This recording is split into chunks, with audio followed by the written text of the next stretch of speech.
I know not everyone was able to be at that session. Things come up, which is totally fine. Thankfully, Kim records everything. So, no session truly ends. It lives on in some place in the internet. So I'm hoping that for people who weren't able to attend, were able to look at the slides or look at the recording, or just have a rough sense of kind of what we talked about.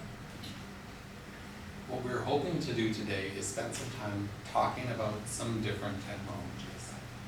And the reason for doing that is my own kind of belief pedagogically is that people start to come to terms or grasp these concepts better when they start to use them and employ them in their own life and reflections, rather than hearing someone else talk about them. So no one is being graded today, right? There is no pressure that you need to somehow present something in a particular way to get a certain mark or anything like that. But we're rather kind of taking advantage of your openness to essentially share a technology, some reflections on it, so we can have some conversations together. Does that sound okay? And so what we're going to do is just take turns, and for whoever prepared something for the class, we'll start off, and then for others, whether you're prepared or not, we can hopefully everyone can chime in. It can be a nice conversation together. So you can just unplug my laptop to plug in yours, or you can use my laptop to show your content, or whatever works best for you. And also, if one of you wants to start, that would be fine. Does one of the TAs want to start? Maybe that would be a way to kind of set a positive tone. We should start off.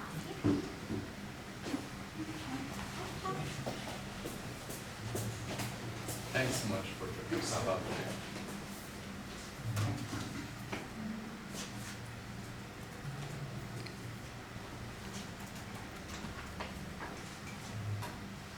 So yeah, there we go. Okay, good. Oh, you know what? I actually don't. Or you can, I can maybe share too, if that's all the doctor's wants. yeah.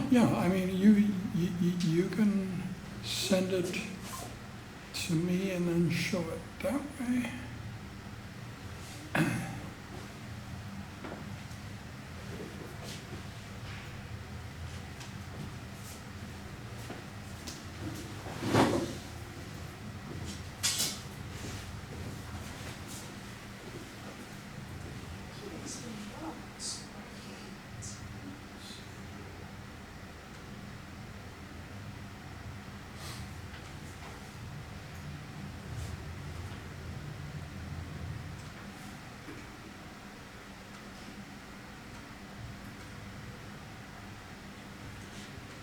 So are you able to send the link? I should be able to.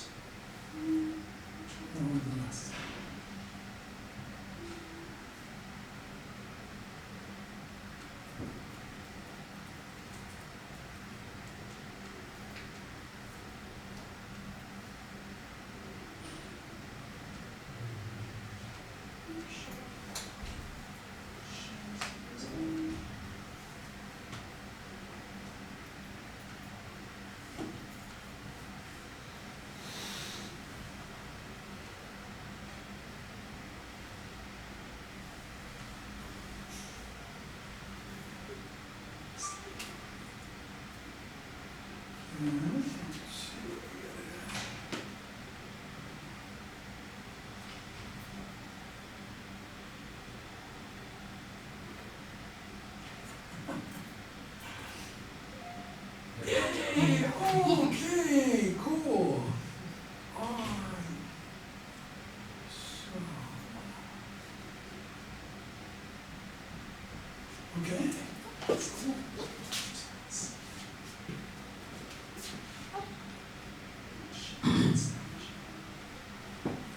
Yeah.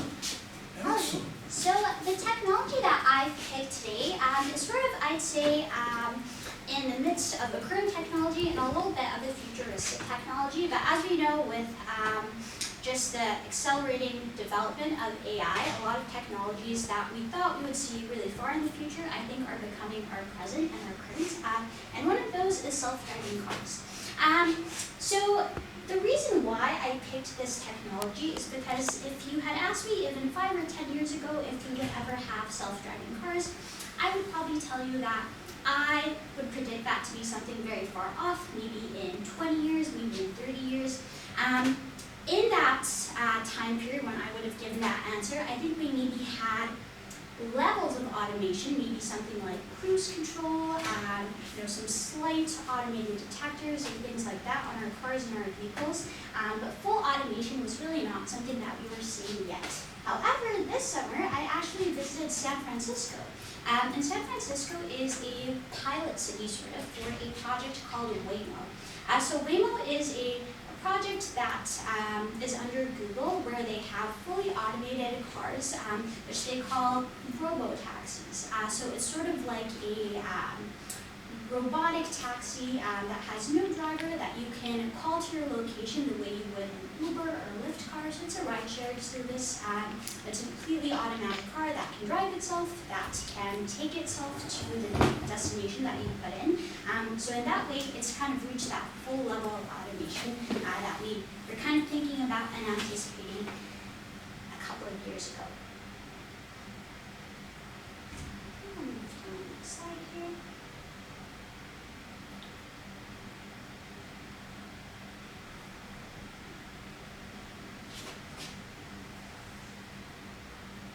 You do like hovering in the bottom of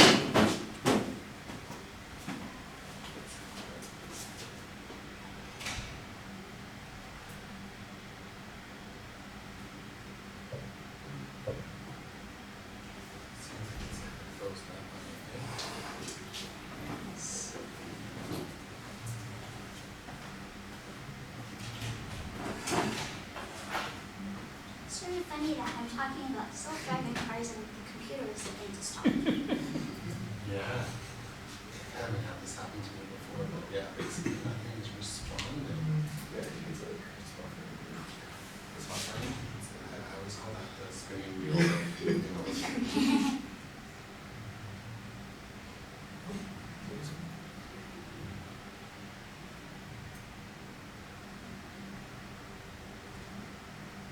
Maybe just clicking on the one side, like on the right side of the slide. Oh, the computer's up. You know what maybe we should do is why don't you forward your presentation to me as well? And then I'll just, while we're seeing that this computer refreshes up, and I can always throw it to me. And then just go Michael.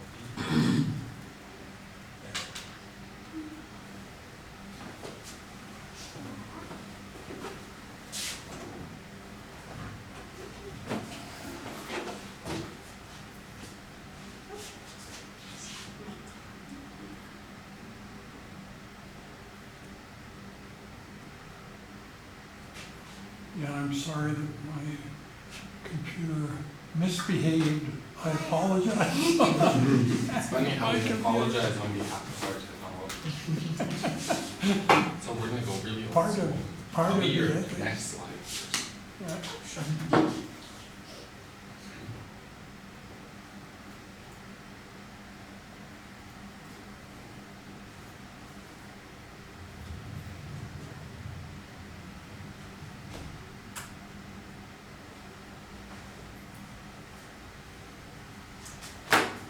In the meantime, I can maybe bring in my images later on, but I'll start kind of talking about the ethical aspects to these self-driving cars that I thought about.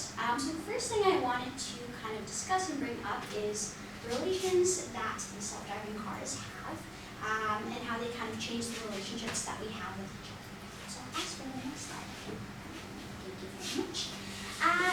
So to start off, I wanted to think about the relationships that we have with a self-driving car, kind of based on how we use it. So if we're thinking of a passenger who's maybe using that self-driving car as a taxi or a rideshare service, I thought, based on our conversation last lecture, that we would kind of assign an instrumental value to a self-driving self-driving car. It can obviously differ maybe a little bit based on that person's perspective, their history, their thoughts about that technology. But I think most passengers ordering that car are going to see it as an instrument, a tool to get them from one place to another. It's something that they have a little bit of control over, and that they can kind of dictate how they use it. Another way that we might relate to that car is maybe some sort of ulterior relation. So a lot of the times with these self-driving cars, we're still sitting in the driver's seats. A lot of cities have rules and regulations about someone still being in the car. A lot of these technologies, even though they're maybe partially automated, fully automated, still are meant to have kind of a human as a backup, as a safety, someone to jump in case the technology does fail. So in that way, I think we still kind of feel a sense of responsibility for the way that that technology plays out and the consequences that it has. And I think that maybe also affects how we feel about each other. So I think that with these self-driving cars coming in, it really affects the relationships that we have with pedestrians, with fellow drivers. If we're driving that self-driving car, we might feel kind of a removed sense of responsibility for how our vehicle affects other people on the road, pedestrians, people on bikes. And I think it all just kind of comes down to what level of automation that car has, and then how we feel personally about that technology. So I'll move on to my next slide, which kind of dives into that discussion of who holds responsibility. So there's kind of a bit of back and forth here. Some might argue that with an automated car, the person driving the car, the person just sitting in the car, traveling with the car, doesn't hold responsibility. And then others might say that we do still hold a level of responsibility. So we've kind of picked out two different scenarios that happened within the last 5 to 10 years. So on the left there, we have a little bit of an older case. So this is a rideshare company, Uber. They had sort of a prototype or a test vehicle that was self-automated. It wasn't fully automated because they did have a human driver in there who was meant to step in case something went wrong, in case you needed that human insight. Unfortunately, what did happen is the vehicle did strike a pedestrian, and unfortunately that resulted in a death. So when we went to the legal system with that, ultimately what they decided was that the operator of the vehicle was responsible. They talked about how the operator was not paying attention. With that vehicle, they're able to track the operator's eye movements and things like that. They showed that the operator was maybe looking down, not looking at the road in the couple of seconds before they struck the vehicle. So the car didn't sense the pedestrian, they didn't stop in time, but neither did the driver. The driver didn't step in time, they didn't take responsibility, so they decided that the driver was responsible. We had kind of a similar incident a couple of years later. This one is a little bit more recent, and we had a little bit of a different outcome. So similarly, we had a self-driving car. So this was a Tesla car. It had some level of self-driving software. They didn't label it as fully automated. This car, again, it did strike a pedestrian and unfortunately kill them. What they did find is that Tesla as a company was partly responsible for the car and for the software of the car.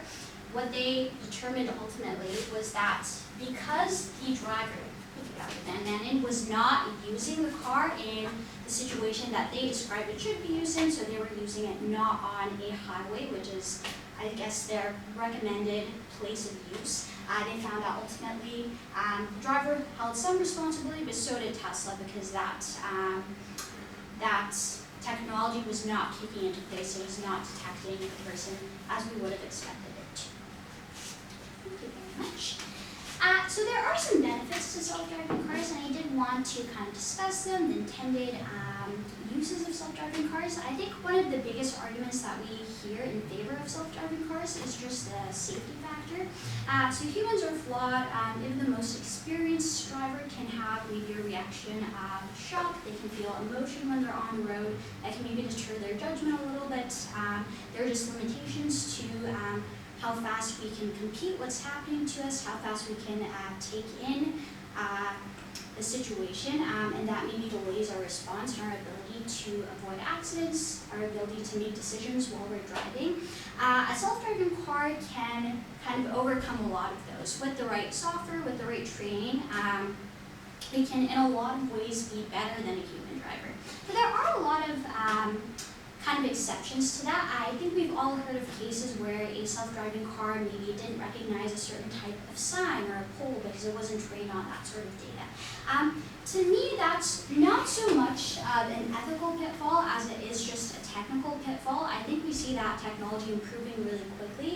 When we see those issues and those weaknesses pop up, I think we're able to get back in there with the right software and correct those. So in that way, I think a lot of cases, what a lot of research finds is that self-driving cars, for the most part, are kind of able to fulfill that intended purpose of having kind of safe, perfect driving approach on the roads. Thank you very much. Another aspect, another benefit to self-driving cars, which I haven't seen to be the main purpose of it, but which I thought was relevant, is that self-driving cars open up a lot of transportation options to populations who typically would maybe be limited from driving. So this is from, I believe, the University of Manhattan, or an institute in Manhattan. They polled patients who had physical disabilities and asked them about what the main challenges and what the main deterrents to mobility, to independence were for them. And one that really popped up was transportation. So having to maybe rely on another driver, a friend or family to drive you, having to rely on public transport if you can't drive for whatever reason, maybe again it's a physical disability, it could be perhaps a cognitive or memory impairment that stops you from driving, can be really tough. It can limit your ability to get out, to get to appointments, to get to social places, to get to work. I think that self-driving cars could eliminate that issue for a lot of people.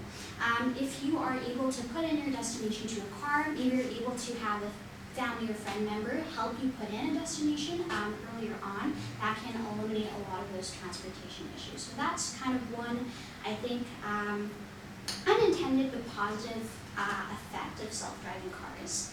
So I've kind of spoken their praise a little bit, but I would like to point out some unintended consequences, and this is where some ethical consideration comes in a little bit.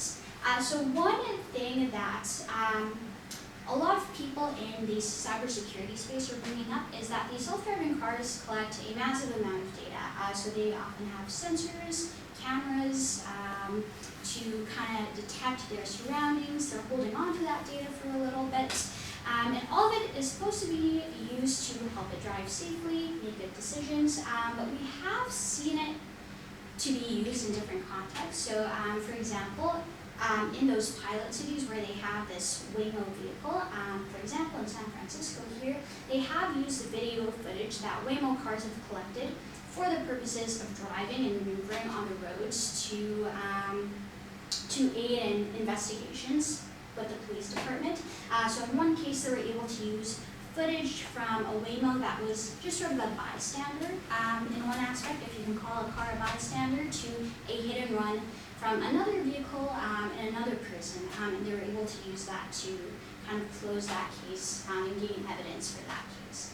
So I think a lot of people could argue that that is a positive benefit. They were able to get justice for that person who was involved in an accident.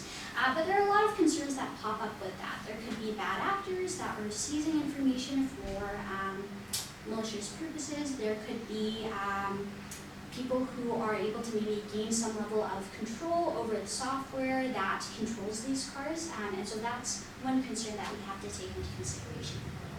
Thank you very much.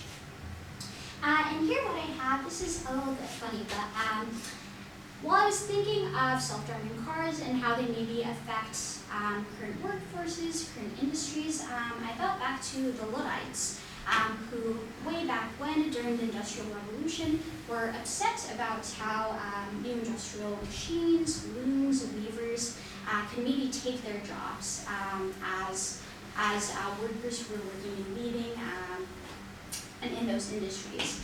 I imagine that self-driving cars, kind of in a similar way, are probably going to take a lot of human jobs. So people who maybe are Uber drivers or taxi drivers, that could remove a lot of the workforce in that way. In the same vein, I think anytime we see a new technology pop up, sometimes it will take away from one workforce and then maybe add something to another workforce. So we might see a lot more opportunities in the automotive repair industry. Maybe specialists can learn to repair these cars, program these cars. So it's kind of a push and pull there, but something to consider for sure. Thank you very much. And then something else to consider is that with these autonomous cars, we're now putting a little bit of ethical decision making into the hands of the cars. Again, if we consider cars to have hands. Self-driving cars will have to evaluate the situation that they're in on the road and often make decisions that even a human driver, you could kind of see them defer a little bit based on their value. So here we kind of have a classical ethical dilemma, the trolley dilemma. If you're controlling a train trolley on a track, do you decide to make it go in a way that will hit one person or a whole group of people? I think the same power falls into the hands of self-driving cars. So for example, if I'm driving on the road and I have a deer dart in front of me, I have to make that split-second decision of, do I want to try and swerve to avoid to hit the deer? Is it worth it to try and save the deer? Is it worth the consequence of maybe causing an accident with another car, swerving into another car, maybe hurting myself in that process? So that's an ethical decision that I have to make, and I don't think there's really ever a perfect answer. And that's true for these self-driving cars as well. There are some things that are clear-cut. We might be able to say that a self-driving car is trained to maybe follow traffic lights, avoid hitting people, but again, there are these situations where it has to make a bit of an ethical decision. So it's just interesting to think about putting that power and that autonomy into a vehicle instead of leaving it in the hands of people. Alrighty, and here's one last scenario that I've kind of grabbed from the media to kind of illustrate that last point.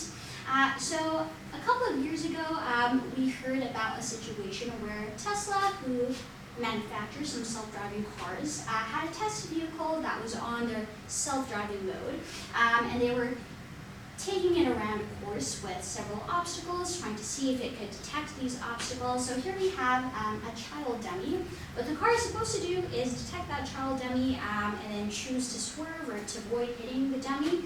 What was interesting is that the self-driving mode on their car failed that test multiple times. And what's more interesting is that when they went into kind of the reasoning behind it, what happened, what went wrong, they found that the car did detect the dummy, did identify it as an obstacle, as a person, but it still went straight ahead. So I don't know if we can call that maybe, the car being a little bit rebellious, maybe making a decision of its own, or maybe just some sort of bug in the software that they'll be able to straighten out. But all of this is, I think, interesting to think about, especially with the rise of this technology. I think self-driving cars will probably be in our city, not too far in the future. So I just wanted to bring this topic forward to chat with all of you about it today. So that is all I have for today, and maybe we can spend a few minutes chatting about it. Sounds great. Thank you for doing that. Those are not just very useful slides, they're also nicely aesthetically put together. So thoughts on this? I think this particular slide and the instance that you mentioned, that you bring up, is actually was testing whether the Tesla car will protect the driver or the pedestrian on the road.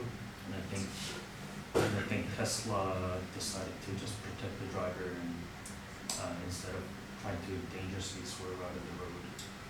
So I think that was, I think we can talk about the kind of the ethical implications of that. Like, should the private company protect their consumer basically, or try to, like, how do you value life?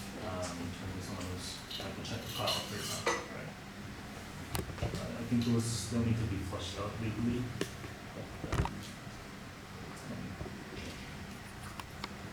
Part of the point of these presentations is trying to develop different ways of looking at a technology with a critical lens. Because it's very easy to look at something just instrumentally and saying, what is it doing as a thing compared to how might it change things. Right? I really appreciate in your presentation how you showed a number of ways in which it can change things. It reminded me a little bit about, in one year we used kind of that Marshall-McLuhan tetradic analysis to kind of look at technologies and asking the question of, what certain technologies might so-called reverse into as they're developed, or what they might make no longer necessary. Right? So an example would be, in a way, the self-driving car kind of retrieves that image of the horse-drawn carriage, right, where it becomes something elite, right? Where, as someone being driven, you're disconnected from those around you, right? Which is an unintended consequence, right? In that sense of, if we lived in a world with self-driving cars, what would our social spaces look like?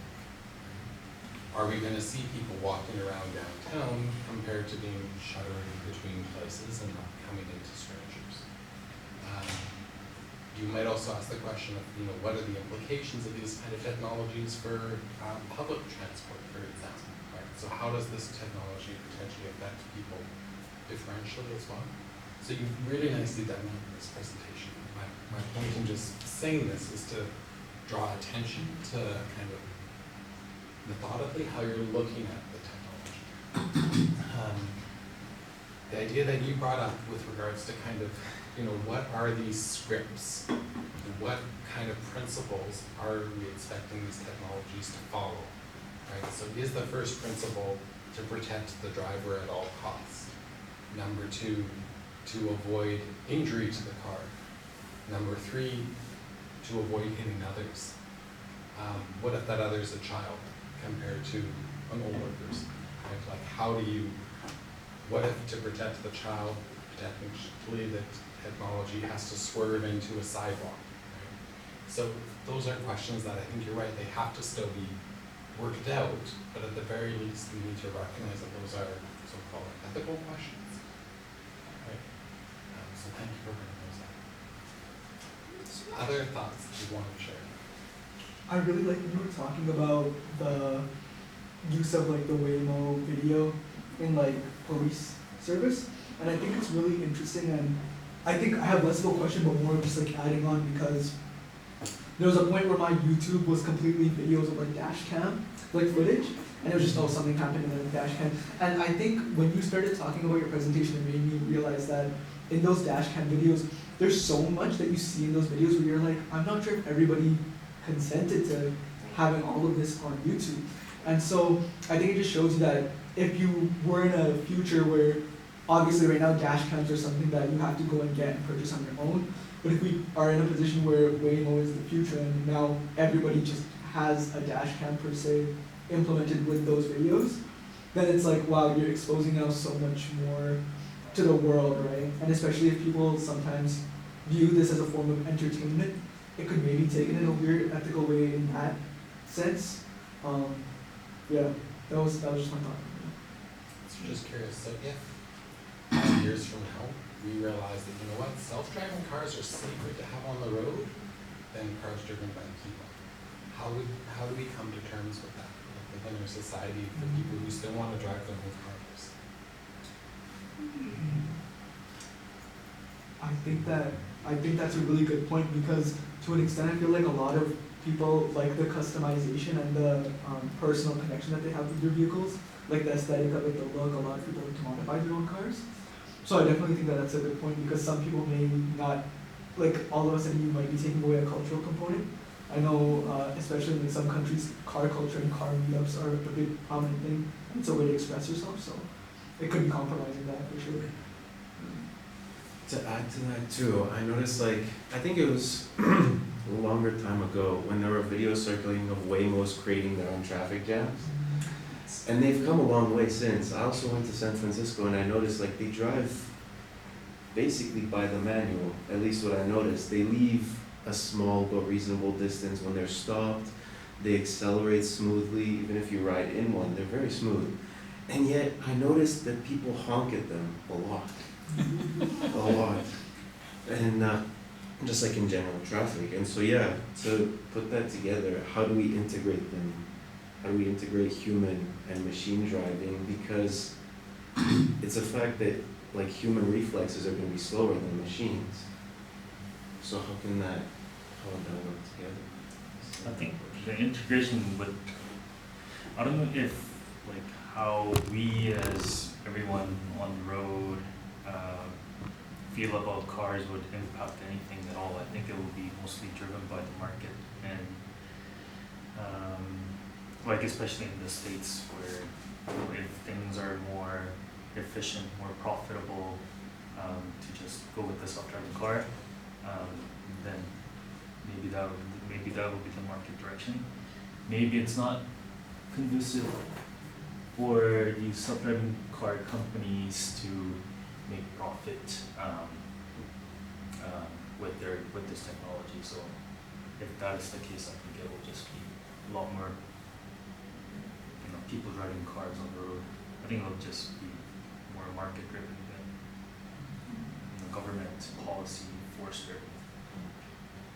Why don't we move on to the next presentation? Who wanted to go next? Sure. Sure. Do you have a USB-C on your? I have HDMI. Perfect. I don't know if mine's as long. And they do not need to be as long, because if they are, then we're gonna be here till 5 o'clock. I hope to address many of those questions that you asked. But I mean, again, the point is not for any one person to present like that presentation, it's just to support conversation.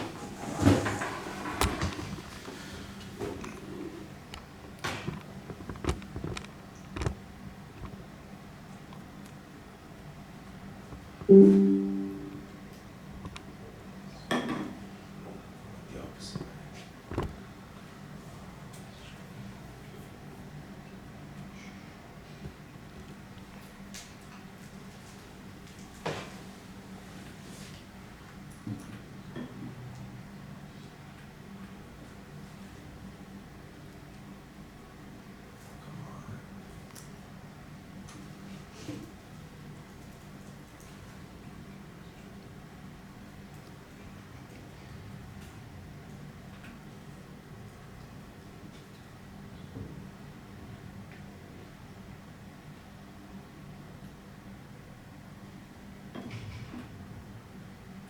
Yay!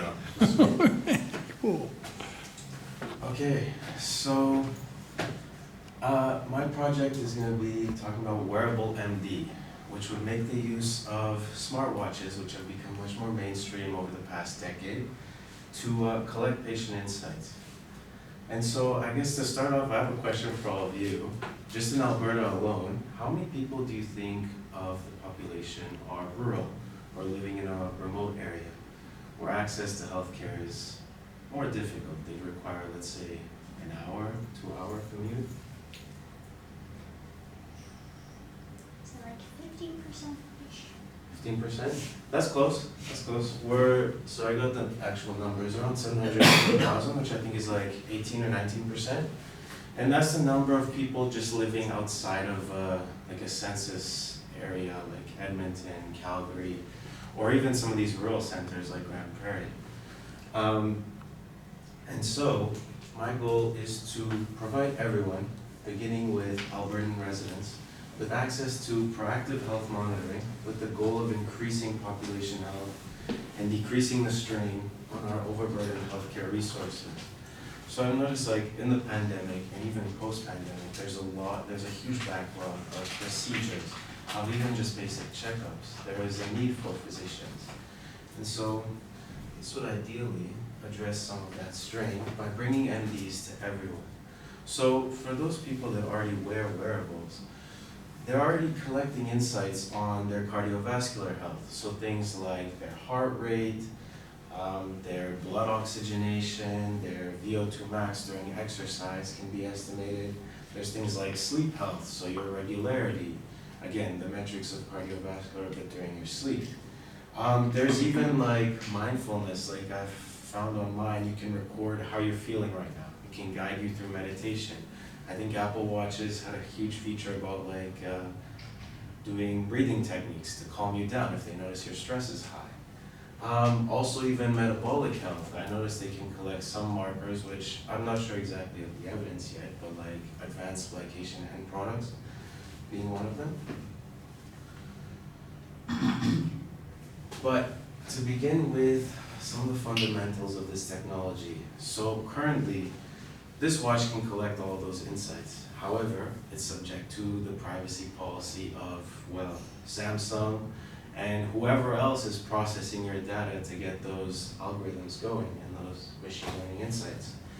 And so, in this case, all the data centers processing data collected through these watches would be local, and any AI models being used to provide the physicians insight on what that data collected is. For example, I just tried to export the health data collected with this. I've worn one since like 2018. It's a lot. And so it'd be very difficult, and that would probably add further strain to a physician to start trying to sift through and draw a conclusion. So the idea is a model would try to take some of that data, take your day-to-day trends, and compare them to the past and predict what might happen to this patient in the future, while also using information from the chart of the patient, which has been collected by a physician. So that brings me to the second goal, is that it's physician-powered. The goal here is not to replace doctors, it's rather to help them get insights on the day-to-day life, things that the patient may not mention, forget to mention. And so also it has access to exactly what the patient did each day. Another idea is accessibility. So the whole point is to make this available to as many people as possible. And so as many devices would be supported as possible to allow everyone access. And lastly, not for profit. If this technology were to become the future, ideally the majority, if not everyone, is on it. And unfortunately, that would invoke a monopoly in the case of business. And so we've seen with drug companies where they gouge the price of critical pharmaceuticals like insulin, for example.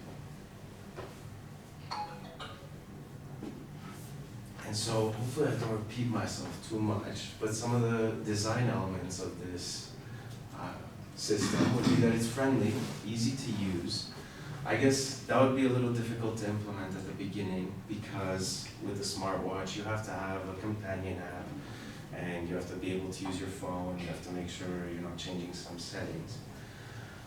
But in the future, ideally a device that could be as simple as just looking like a normal wristwatch would actually collect these insights, connect to a cell tower, transmit them to a doctor, and so let's say a person who's older of age or someone who just refuses to adopt some levels of technology, they can still benefit from this.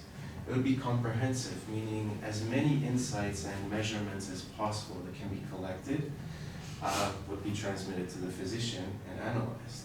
Accessible, so as I mentioned, designed to work with as many wearables as possible. Private, everything would be stored in the jurisdiction that it is that you're being served for healthcare. Like, for example, the use of AI scribes. Well, sure, the data that's coming out of those scribes might go into your chart, which is secured by your clinic, but it had to pass through somewhere, wherever that company is storing their model, because a clinic computer wouldn't be powerful enough to do that.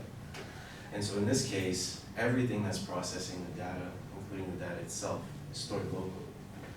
It would be complementing doctors, again, not replacing them, by providing them with insights which they can then help with the patients, and they can also correct if there's any conclusions that were drawn that were incorrect. They can help fix them. And most importantly, it's also non-invasive. I know, for example, glucose monitors, you still need to have some sort of patch that has a small needle inside of you. Here, it's as easy as wearing a watch. There's nothing, there's no poking, nothing involved. And so to compare what's currently on the market versus this project, I think one of the main things that I notice with these watches, they always say consult a physician. You may have, your heart rate is too low or too high, consult a physician. Well, that might be providing the exact opposite effect of what I aim to do, which is putting more strain, because now you have patients coming in based on, hey, my watch did this, but it might have actually just been that the watch was not worn properly, or it's just providing an inaccurate measurement. For example, I notice with my watch that whenever I look at my blood oxygenation during my sleep, it can dip very low, like 79%, even though I know I don't have sleep apnea. So that could just be, hey, it got loose, it ran wrong. They also provide analyses, so a lot of them have like these energy scores or some sort of health score, but they use methods that aren't disclosed because, well, they're for profit, so they would want to hide those behind, keep them secret. And most importantly too, the data is handled according to their own policies, so if you want that data to be deleted, or you're not sure if it's actually getting fully deleted, if they even accept data deletion requests. Here, in the case of Wearable MD, you have a physician that's making sure you're living healthily, and it's also monitoring your data. It's stored again in the jurisdiction of health, and it's also being linked to your EMR chart. So the way that it would work is you'd have data coming from your watch being processed by the model alongside data from your chart. And that's how insights and potential conclusions could be drawn that would be approved by the doctor. In this case, because you're still wearing a watch made by another company, data would only be leaving the watch. It would never actually come back, like any chart data never would communicate with the watch again. And the physician could then notify you by either phone call or text message, hey, your lifestyle habits have you leading towards this chronic condition. If you take action now, you could avoid that in the future. And so, looking at some potential intended and unintended consequences of this, the intended consequence would be that we lower the burden on healthcare resources and potentially lower the incidence of preventable chronic illnesses. But an unintended consequence could be that we over-rely on remote healthcare. There could be excess time spent by physicians reanalyzing data if the model is making poor insights, or if the patients aren't wearing the watches as they need, or they're just inaccurate. There could also be competition fostered among relatives, friends, who can be the healthiest, who can get the best score. And then there's ways, I think even back to when the first pedometer was made, you could just like move it and shake it and that would give more steps. People could find ways to do that with these as well, leading to, again, poor insights and skewing the data. And that's all I have. Thoughts? Yep. I thought it was a great presentation, and I think one thing I was thinking about is I know you had mentioned that when wearing wearable technology might be decreasing the burden on physicians. I think one of my thought processes that I had was that sometimes I have my own Apple Watch, and I feel like sometimes I get discouraged from some of the realities of how my behavior is and my lifestyle is because of the excess of notifications I get. So for example, sometimes I'll be sitting in class and I can't really leave class, but I'll be told to, hey, time to stand up. And I can't really do that in class. And so it makes me think that, and some days I'll opt to wear a different watch because of that, because I'm like, I don't really want my notifications today, I kind of just want to still have a watch on. So do you think it could have the opposite effect of where it might just discourage people from taking too much of an insight into their health because they might be like, this is too much for me to handle, and I don't want to modify my lifestyle this much? Yeah, I think so. And also to add to that, it'll add stress, and that'll make everything worse too. Yeah, 100%. So that would have to be something that's tweaked. Like you have to, the idea is to make the care patient-centered as well. So if the patient is, let's say, a truck driver, or let's say they're going to class for, sometimes they have days on campus that are like 7-8 hours, and they can't move during the 1 hour and a half lecture. That has to be tweaked and that has to be accounted for. So yeah, definitely. That can discourage them. So, earlier this year, when I was teaching in this class, my Apple Watch thought that I had fallen. I made some gesture. And so I got this dialogue, should we call 911 and so on. But after a subsequent upgrade, that hasn't happened again. So it kind of makes you think that, things are progressing in a favorable way, really. If the number of completely time-wasting contacts that the app makes with you, it was either constant or going up, that would be a bad world to live in. But what I see is I'm getting less of that sort of thing, where it thinks I've fallen and I haven't. And when I did fall, it was so cool. On July 3rd, I fell and I landed on my hands like this, and the watch didn't notice anything. And I mean, it was exactly the same. It was like I was testing the watch, and it didn't ask me anything. Just thought that whatever happened was normal. We talked about physiatry last time, meaning that when you're looking at the ethics of something, you compare it to something else. Right. And you did that really nicely by saying, how do the ethics of a wearable watch, for example, compare to the ethics of wearable medical technologies like an insulin, pump and monitor. What's interesting, if you delve into that literature, you begin to appreciate that it's not just the patient who's the user of that device. So in pediatrics, parents are also often monitoring their kids' blood sugar levels, seeing if they're being attended to their activity and diet.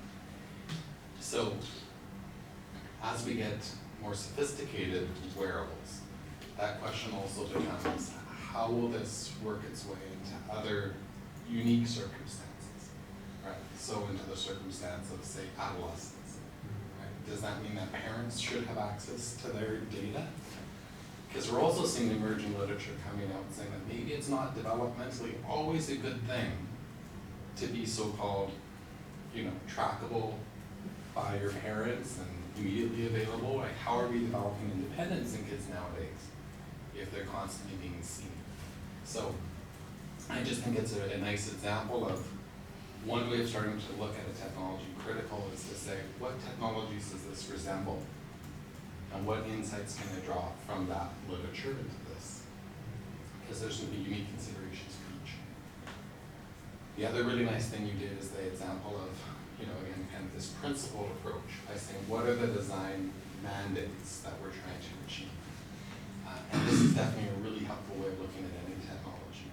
And then saying, from that list of, accessibility, for example, what do you mean by accessibility here? Does this mean that a wearable watch will function as accurately amongst different individuals, regardless of skin tone, regardless of wrist kind of fat or deposition or other factors? Like, how is this technology going to privilege or disadvantage individuals? So it's important to not just ask what principles should we look at, but what do they mean specifically in this situation? So it's really nicely presented. Thank you for that. Should we move to the next one? Sure. Good. I'm just watching the clock and my mandate is always to finish on time. Do you need Is it okay if I email my presentation to you? Yeah, just Michael will be at you over that.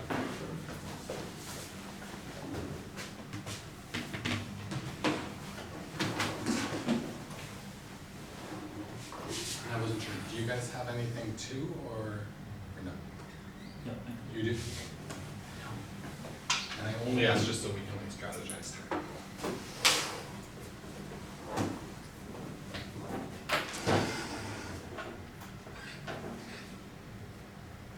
I think I should have gotten an email sent to you. Sorry, for some reason I always have a dead zone here. Oh, that's okay. that it came through. And mine's pretty short, so I don't think you need to do it. Are you okay if I be your Yeah. slide turner? Yeah, during very my- good. Okay. So some of you all might recognize this because this is a very similar, almost exact same, totally not the same presentation I used last year. But in the light of new additions to transplantation, I decided to update it a little bit, so we'll be going into some new topics. But for those of you who haven't seen this presentation before, it's great because you get to know some of my insights and what I think is really important in terms of transplantation. So we're going to be talking about bioprinting and the future of transplants. Okay, so first of all, we should talk about what exactly is bioprinting. So it's essentially 3D printing organs for the purposes of transplantation itself. A really critical component of it is bioink. If you've seen how 3D printers work, they require plastic cartridges and various materials that you can kind of use to print. Well, these use bioink, which is kind of their ink that they use to actually create the tissues itself. In the future, this is essentially going to utilize organ recipients' tissues as kind of like a sample foundation. And this is really important because a huge part of transplantation is making sure that organs can actually viably enter someone who needs those organs. And so by using those samples as a foundation, you can kind of create a bioink that's better received by a patient, which is really, really important. So current implications of this include prosthetics, hearing aids, even producing mini kidneys, which is really, really interesting.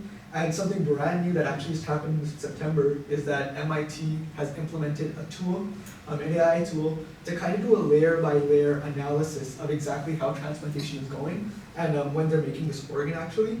And so what they'll actually do is use a microscope to monitor essentially each cell layer that's kind of being developed.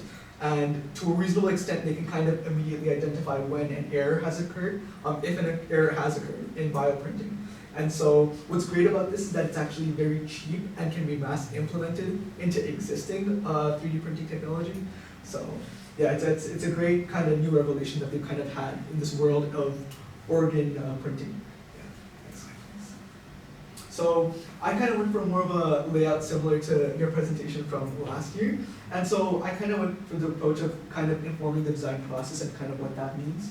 So in this case, we can kind of talk about transplantation costs. So the cost of transplantation is kind of high. The bioprinting cost can maybe be expected to be higher because of the expensive biomaterial that you are using. And so current expectations for the future of bioprinting is that it'll cost hundreds of millions. But it's relieving to know that the additions that we are adding on top of it to refine the process are not as expensive. Like I mentioned, that technology that MIT is implementing is fairly cheap, and all they're essentially doing is adding AI into the monitoring process to make sure that the organs, when they have been printed, they are correct. Because I think it can be seen as very expensive to have any kind of deformities or mistakes when printing such an expensive kind of product, right? So yeah, why not stricter transplantation from donors? So the issue with donation right now is the fact that there's not as many registered donors as ideally would be needed to kind of allow for transplantation to be completely efficient. And so the number of people who are also eligible to donate out of that group of people who have signed up is not always at par with how much we need. And so that's an issue that stems from the lack of donors right now. And so by just printing our own organs, we're definitely accommodating for that kind of lack of participation. Furthermore, there would be more efficiency in the workplace because we might be able to get individuals who do need organ transplants in and out of the hospital setting much more quickly, knowing that we have an organ on demand, rather than hoping for someone to eventually come in and choose to donate. And this also kind of changes how quickly demands can be met. I'm going to reference a cartoon that I remember watching where many of you might know The Flash. And there was this one instance where he had to speed across an entire country to get an organ to a donor. And now having to rely on a superhero seems so unrealistic, but when you need a donation so desperately, it can make it really obvious the demand and the need for it is so high. So by having the ability to just kind of print it right away in the hospital environment shows you how quickly the demand can be met in respect to this waiting. So next slide, please. So now some of the unintended consequences of bioprinting. So one of the issues that we can maybe stem and kind of see happening is, can this produce immoral improvements maybe, or unethical improvements to the body? Maybe there's a completely refined structure of, let's say, the kidney, or an organ that someone's trying to receive that may be potentially better in relation to their older organ that is no longer being used. Is it viable, or is it ethical to kind of produce a better organ for that person? Especially since this might be like kind of seen as non-natural, right? Is that allowed? Another thing we can think about is kind of choosing to reevaluate where we want to leave baseline physiological functions, right? A lot of people nowadays, I've heard in the news that there's a whole Olympics dedicated to just individuals who are allowed to use performance-enhancing drugs. To a similar extent, could we reevaluate what like the peak and threshold for human performance is in terms of athletics by kind of implementing organs that are, perfectly designed for their donors? Furthermore, there's a lack of knowledge in the feasibility of the product itself. So we actually don't know entirely how well these bioprinted, even the bio ink, is going to be within a donor. Even though we are kind of stemming from a sample of an individual's cells, we might not be creating still the perfect match in a way that the donor is receiving the organs properly. So we don't know the exact health consequences that might result in using these materials. Furthermore, in the long term and how these organs degrade, there might be differences there as well. Another big issue that I wanted to add on is that the defects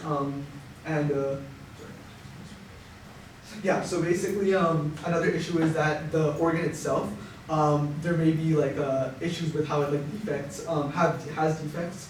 And we want to make sure that if we are kind of resulting to this type of technology, we're not using such an expensive product like bio ink in a way where it's being used on an organ and we find out that that organ is no longer viable, or maybe that organ simply can't be used. It's a very expensive process, and because donation itself and this whole process is so dependent on finding viable donors, finding people who are willing to participate in these types of procedures, we want to make sure that we're doing something that's cost effective and resulting to something that's so expensive without a proper kind of properly assessing it, properly refining the technology. It might be hard because that could make it really expensive and then maybe potentially a waste of money and resources. So that's really important to think about as well. Yeah, next slide. So in overall, if we're reflecting on bioprinting and society, it's really important to consider that this is a huge innovation still. In terms of innovation, we are producing a means to overcome physiological limitations. Now, as I mentioned before, whether we determine that to be resetting the baseline for where human potential is, or simply just bringing us to a baseline, that's kind of, I guess, up to judgment. Resilience in a way that we're kind of not letting ways that human potential has limited organs and people's performance.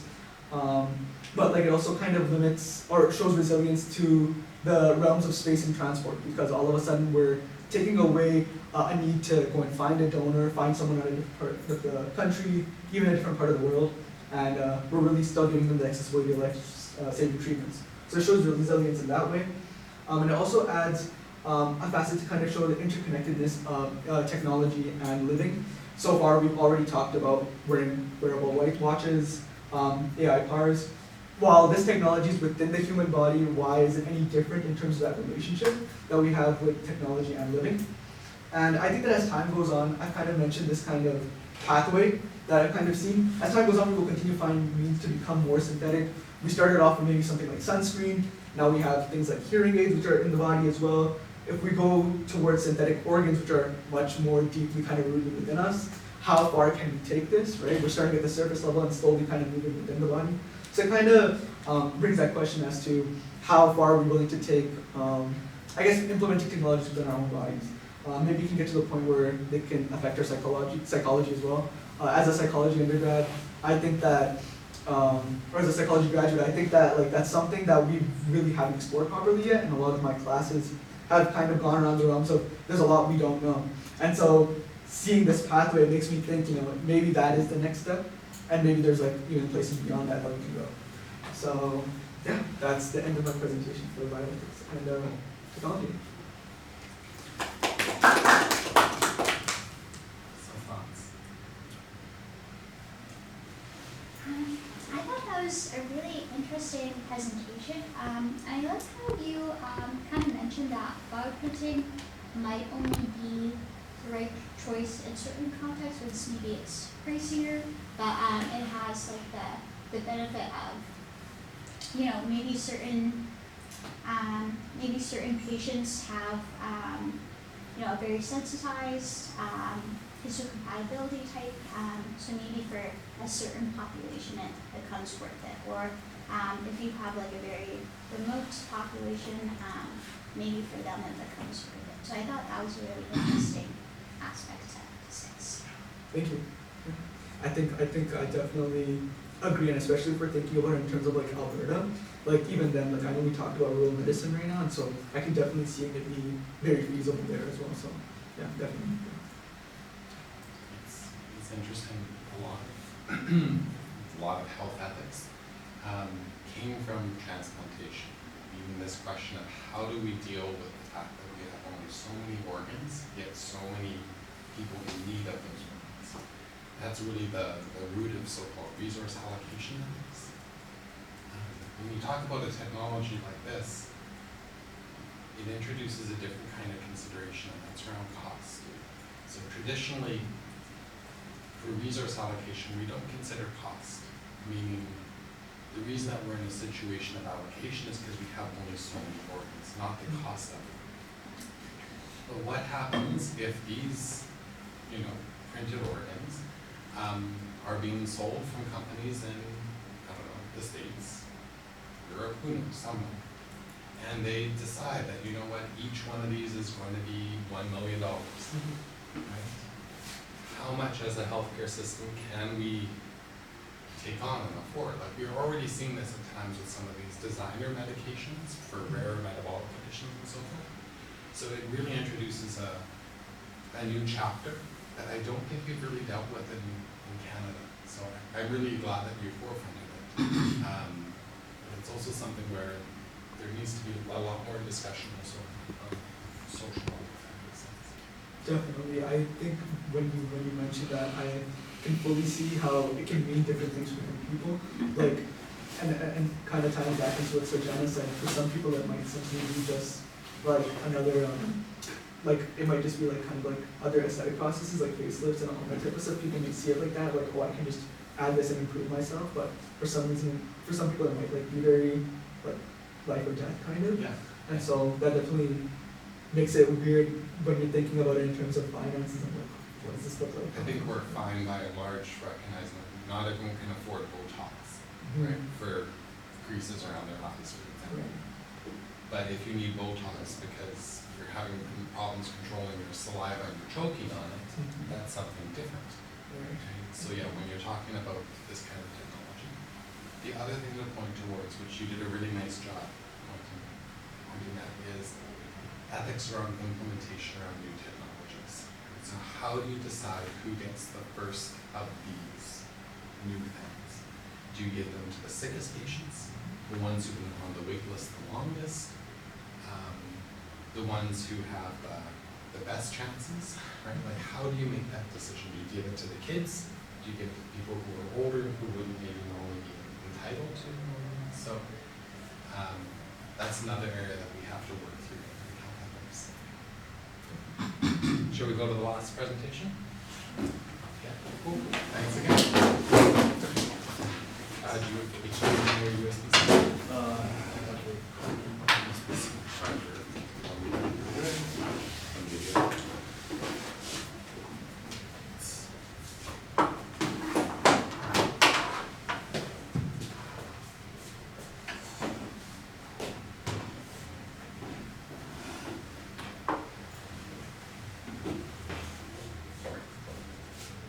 My presentation is on Sora version 2 that was recently released by OpenAI and its implications on human perception of reality. So OpenAI released version 2 last week, and there's a text to video model that displayed a significant improvement in realism compared to the previous version. Now there's audio that's integrated. A common problem of hands being distorted in AI is fixed. Video detail is really similar to real life. And it's now paired with the Sora app where people can share their AI-generated videos. So for example, videos like these are just, that look completely real, are all AI-generated. Some of them even looking like movies. In terms of how this impacts our perception of reality, in terms of pace of improvement, version 2 is already almost indistinguishable from real life and real recorded videos. And as you approach version 3, 4, 5, it will be virtually impossible to tell the difference. This video is showing an improvement of Will Smith eating spaghetti, which is like the video that was used as a benchmark for AI videos, and just in 2 years you can see that it's improved so much. In terms of our adaptation, we've adapted to without pictures because Photoshop, came out and it showed that things can be altered, but we have not adapted properly to deciphering AI-generated videos yet. And if I go on YouTube, for example, I've seen countless videos of Mark Carney talking about this, promoting this scam projects, and I've heard on the radio that a lot of people are kind of falling prey to that and losing money. And for example, my parents just cannot tell the difference between AI-generated and real videos, and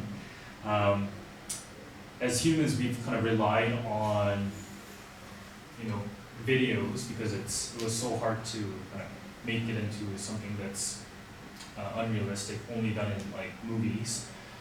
So we've accepted that as kind of a status quo of reality, but now that is significantly challenged with this new text-to-video software that came out. And due to that, there's misinformation and erosion of trust that happens among us. So our exposure to endless AI videos and being scammed by people who take advantage of this technology will make us kind of start to doubt everything that we see online and even here. So otherwise we'll be continue to be taken advantage of.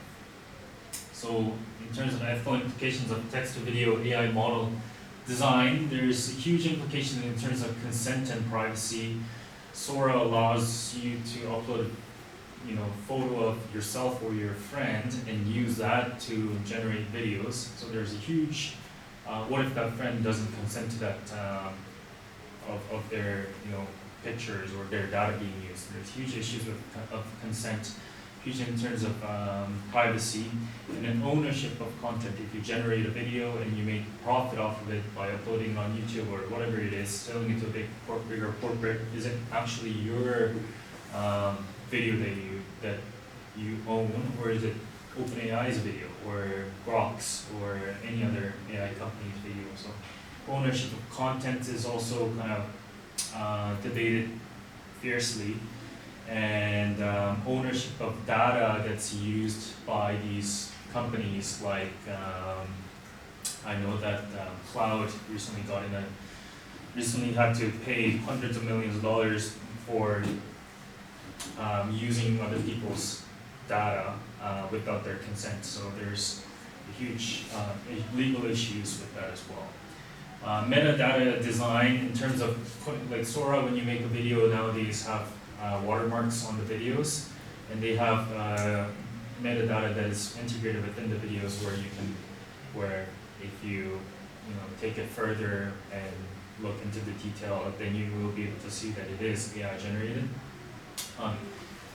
Continuing to implement those will be crucial, but I know that there are so many other AI companies that will not integrate this, and that can be very dangerous in the future. AI bias is another thing. So for example, like this article by Wired mentioned that the OpenAI Sora is plagued by sexist, racist, ableist biases. Because it is a large language model, it has to gather data from what's out there already, and it may just propagate some of the stereotypes and biases that are out there already. And it can be just stereotypes, or it can be political biases, left-leaning or right-leaning.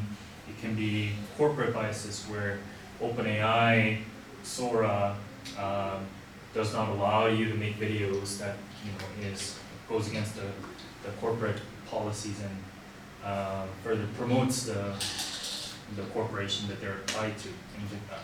Managing harm in terms of impersonations, defamations, those will all have to be carefully considered. It also impacts several industries, like the creative industry. A lot of us thought that artists won't really be impacted by AI because humans will prefer human-created videos, movies, music, art. But nowadays there's tons of great AI-generated creative arts that are coming out. So how we value art becomes changed. Political landscape, if there are videos where fake, videos of Trump or Zelensky or Putin or Netanyahu talking about things that is not real and it looks completely real, and a country reacts to it, then that might have political implications, especially with the media maybe propagating misinformation or disinformation and propaganda material. Marketing industry, it's so much easier to create these type of videos. Gaming industry, it will be much easier to produce and integrate. The gaming industry will completely change in the future. Education, I've seen like videos of Taylor Swift teaching kids how to do math, because that's, you can do that nowadays. So it can be more engaging in some sense. Forensic industry, like if someone commits a crime and video is used as hard evidence nowadays, but if that can be generated, then how can you trust things like that? So intended and unintended consequences of use. Some of the positive outcomes, you can have democratization and ease of creative video creation. It was, Miyazaki Hayao that made Ghibli videos like that. Took years and years to make something like that, but nowadays anyone can make it with the Sora. There can be more engaging educational content, lower production cost and speed, and new industry creation that may come out of this. Negative outcomes are, again, disinformation, propagation of political and societal breakdown from it, identity abuse, consent, data ownership, erosion of trust, mistrust in video evidence, economic and labor disruption, legal and copyright battles, and over-reliance on AI are some of the unintended negative outcomes that we can expect. Thanks. So, what I find is just a general sort of thing is with technology moving ahead so fast, many people have made the internal decision not to be the first to do anything. The whole idea of why you would ever want to be the first, that whatever that was before, it's now ratcheted way down where no matter what happens, they will not be the first to try, the first to do this. And yet the opportunity, not only the opportunity to make money or to be famous, but the opportunity to improve things and set the course for where humanity is going. If you are the first one to do something, you can have a much greater impact than you ever imagined, And yeah. So just in my own case, in 2022, we had this idea of the 24 big challenges of the human race that AI can help us fix. It took 2 years for another group to adopt that, but somebody did, and it's so cool. I think if we had remained the only voice talking about that's just without any value. But as long as there are 2, then there could be 3, and so on. But it gives you an idea of what each of you could do. And when you're just sitting around thinking about that, perhaps your aspirations are actually going down, because that's what I see with a lot of public people. Like Peter Diamandis, the CEO of the X Prize and Singularity University. There's been a period of years now when he is never a part of doing anything new. He's talking about predicting what others are going to do, and that's the big thing. Whereas in the past, he was somebody, I mean, he started, the X Prize, he started a new university and so on. So, and he isn't the only one. So I just point out that maybe this conversation today can cause you to go from being a bystander who is constantly making the decision, never go first, never, put yourself at risk, to realizing how much good you could do by being the first to do something. And when you think about what's hard and what's easy in life, I can tell you that a lot of times, if you choose a path that 1,000 people have already followed before, you're never going to look good in comparison to them, right? Because people can judge you and say, well, at this comparable time in this person's career, they'd accomplished so much more. Whereas if you do something new, there's nothing to compare you with, right? If you're doing something nobody's done before, then you're the best for the moment. And nobody sees how clumsy you are and how hard it was for you to get going. Just holding the belief that you can do this thing that nobody's done before. Yeah, that's all it takes. And it's not that difficult. Yeah. That's what I'm saying. So, yeah. I really enjoyed your presentation. This is a really big, challenging area right now for ethics. Right? And everyone's trying to approach it in many different ways. You'll see many of the writings on AI and ethics have taken a real traditional lens to it. So they talk about things like bias, privacy, all of these kind of mandates that we usually kind of use to appraise something new.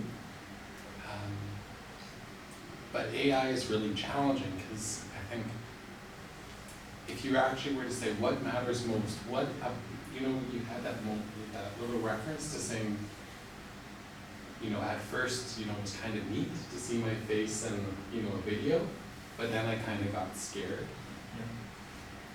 Because my sense is what bothers us about AI is not just the potential for bias, perpetuating ableism or other isms, which is important, don't get me wrong. But, what does this say about music if it can just be made on command? What does this mean about film if it can just be made on command? What does this mean about writing? So in many ways you could say the ethics of AI also come to almost like a disruptive ethics, where at this point it's kind of disrupting and leading us to ask these questions about, well, what's really meaningful about this, right? So personal anecdote, I have a kid who's in grade 12 now, thinking about university. And the thing that he asked me is do you think there's still going to be a job with AI if I do engineering? Is there still going to be a job if I go into music? And that's really hard to answer as a parent, right? Because this has been so disruptive for our current generation. We'll wonder what will things look like. It might be that, people will continue to make music and there'll continue to be live music in town, even if AI can do it really well, because there's just something enjoyable about making music and listening to music. But on the other hand, it has changed things. So thank you for that presentation, because to be honest, it's one of those areas I'm still trying to figure out how to respond to it, and most of us are. So, you know, with this course, some interesting things about it you may not know is that the university and I negotiated about the intellectual property for the course. And they gave that to me, which is unusual. One reason, of course, is that they're not comfortable being responsible for everything that we do. If they insisted on maintaining the IP, yeah. But what they did ask me to do, basically, is keep teaching the course forever and never bar University of Alberta students from the content of the course. And now you realize that's easy. That, like from the existing videos, you can not only have endless videos of me teaching new content that I never taught, right? But you could create them, and the same for Michael and everybody else. So you can indeed guarantee that in some sense you could keep it going. But the best way to keep it going is with new human-generated content the whole time. And I think that might ultimately be the decision that others would also make. So it's kind of cool, yeah. Thank you all for preparing and for coming today. That was Yeah. really fun to spend some time together. So you have a wonderful rest of your day.